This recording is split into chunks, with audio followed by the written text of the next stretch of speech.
Maintenant, je crois qu'on est prêt. Écoutez, la population vieillit, c'est un fait avéré. Et évidemment, ça amène des transformations, je pense, dans les mentalités, dans les approches. Et je suis tombé sur un communiqué de presse qui a attiré mon attention. Vous savez, on regarde ça, on est dans le domaine des médias.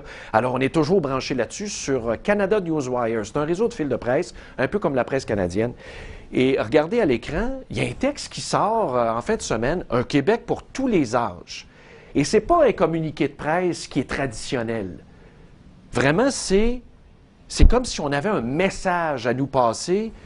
Et regardez, vers la fin de l'année 2015, des milliers de personnes ont été témoins de certains propos tenus par des animateurs, des journalistes ou autres personnalités qui ont fait sursauter concernant toute la question du vieillissement, de l'âgisme. Moi-même, je vieillis, là. Je suis rendu à 48 ans, là. Puis je peux-tu vous dire que des fois, je me dis, ça me tente pas de vieillir ici, là. Ça me tente pas de finir mes jours ici. Je suis inquiet. Je me demande si je vais avoir quelqu'un autour de moi. Tu sais, là, la nouvelle marotte, c'est les soins palliatifs à la maison. C'est correct, les soins palliatifs à la maison. Mais il va-tu avoir des membres de la famille pour venir nous voir? Si c'est comme dans un CHSLD, je ne sais pas. Je suis très inquiet et vous voyez, ça atteint tout le monde un tôt ou tard. Alors, pour en parler, on a Danny Prudhomme, qui est le directeur général de la FADOC, l'âge d'or. Bonjour. Bonjour à vous. Bonjour. Écoutez, je pense que c'est un message de réflexion que vous nous envoyez en début d'année. Au lieu de nous offrir les vœux traditionnels, là, hein, c'était ça le but, hein? Tout à fait, tout à fait. C'est que les gens commencent à réfléchir parce qu'on sait qu'on va vieillir encore pendant 30-40 ans au Québec. Oui. Et puis je pense qu'on est parti pas nécessairement sur la bonne voie, alors on a besoin de refaire le point. Oui, exactement. Vieillir, on vit plus longtemps, mais on se dit souvent, mais dans quel état, dans quelle atmosphère, dans quelle ambiance? Moi, ça me fait peur énormément. Ben, écoutez, quand on regarde au niveau du vieillissement, c'est sûr qu'à la base, il faut le prendre. C'est un gros morceau, puis il faut le prendre avec toutes les composantes et la complexité, mais surtout de façon positive. Là. Oui. On s'entend, on vit plus longtemps avec tout ce qu'on a inventé dans la médecine, les médicaments, le fait qu'on soit plus actif, on mange mieux. Ben, c'est positif, ça, là. Oui. C'est sûr qu'à un moment donné, notre corps, on le sait, vers 80-85 ans, et c'est des données qui le disent, on commence à avoir des bobos là, qui sortent. Puis c'est normal, notre machine a vieilli comme une voiture qu'on achète, puis je la compare à une voiture. Oui. C'est peut-être pas une bonne comparaison. Non, mais c'est une image. Là. Oui. Donc, à ce niveau-là, il faut que les gens comprennent qu'on a plusieurs cycles maintenant au niveau de notre vie. Oui, on va étudier plus longtemps dans bien des cas. On va aussi travailler plus vieux, ça nous amène là. On a des parents qui vivent plus vieux, donc on va en prendre soin. On a toujours des enfants qui sont à l'école, même dans certains cas, quand on prend soin de nos parents malades. Oui. Donc, faut repenser la société là, si on veut réussir puis faire quelque chose de bien. Moi, quand j'étais très jeune, là, il y avait le club de l'âge d'or local là, à Saint-Rémy. Mais je vous dis, on remonte des années 70. Mais là, corrigez-moi encore, la FADOC, là, la Fédération de l'âge d'or, c'est rendu un groupe de lobby. Là. C'est plus un rassemblement d'organismes pour se divertir puis occuper nos journées là, localement dans nos régions. Là. Vous êtes vraiment au front, là. Ben, écoutez, à la base, vous l'aviez dit, dans les années 70, quand on a été fondé, c'était pour sortir les gens d'isolement, un lieu où ils pouvaient se rencontrer puis faire des activités. Effectivement, par la bande, on a vu qu'on est aujourd'hui plus de 430 000 membres. Donc, c'est sûr que on essaie de travailler avec les gouvernements en place pour mettre des choses qui sont intelligentes, pour voir à des impacts, parce que, vous l'avez dit, on a des tentacules dans 800 clubs à travers le Québec, 13 bureaux régionaux. Donc, on est sur le terrain. Et on est en mesure, à ce moment-là, de constater et d'aider le gouvernement à prendre les bons choix. Mais justement, ce serait quoi les enjeux? Là? Quand on regarde, là, on a une vision d'ensemble. C'est quoi? Là? C'est la lutte contre les préjugés, c'est d'implanter des valeurs familiales pour les plus jeunes qui s'occupent des aînés, le fric. Il y a l'argent aussi. Les programmes, ça se paye avec de l'argent, là, ça prend de l'argent.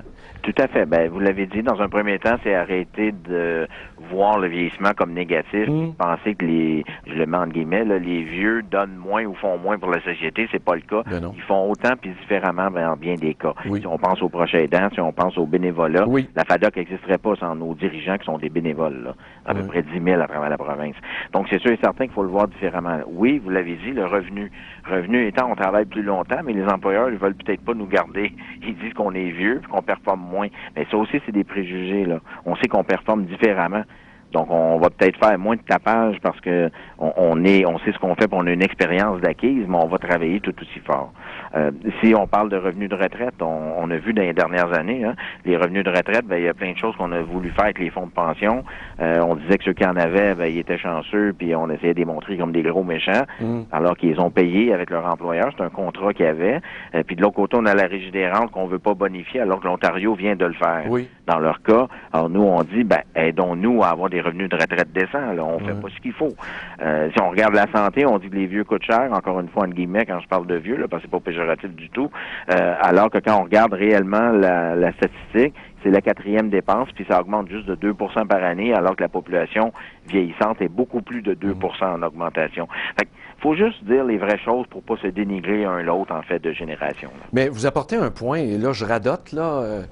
J'ai l'air du gars qui vit dans le passé, mais quand j'étais maire, là, la plus grosse tristesse que j'avais pendant des années, c'est, bon, dans une région pauvre, là, j'étais maire dans une région pauvre, puis les personnes âgées là-bas, c'était des gens qui avaient travaillé à l'usine toute leur vie, là, tu sais, qui étaient allés à la retraite avec pas grand-chose.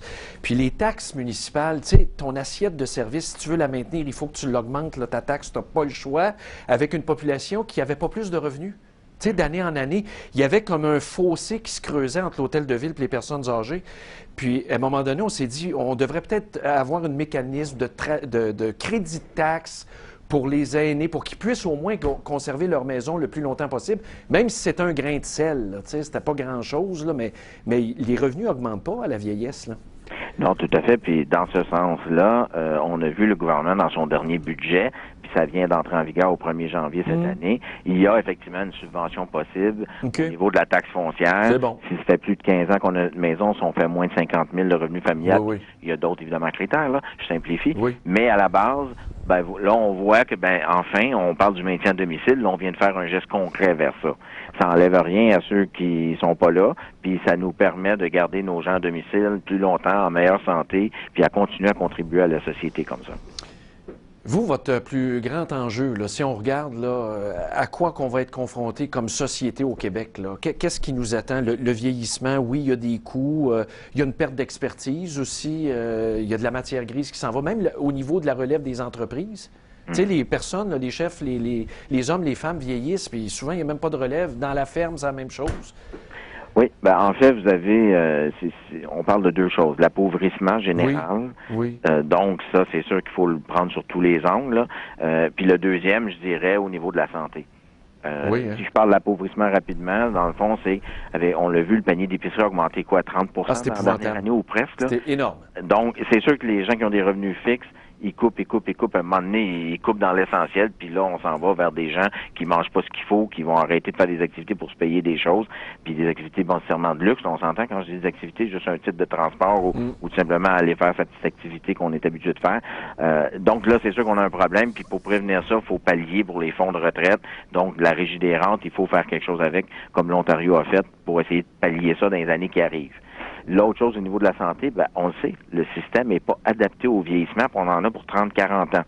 Donc, on peut-tu se réinventer un système qu'on a fait dans les années 60 et qu'on a mis en place qui a très bien marché, qui ne marche plus aussi bien aujourd'hui? Est-ce qu'on peut refaire la même mécanique pour arriver à un système qui va marcher pour un autre 30-40 ans? Et je pense des fois qu'on veut pas, malheureusement. Oui, c'est des gros dossiers politiques. Est-ce qu'il y a une ouverture du côté de Québec ou si on est encore en gestation? Ben écoutez, je pense que par la bande, il y a des ouvertures qui vont s'ouvrir. Oui.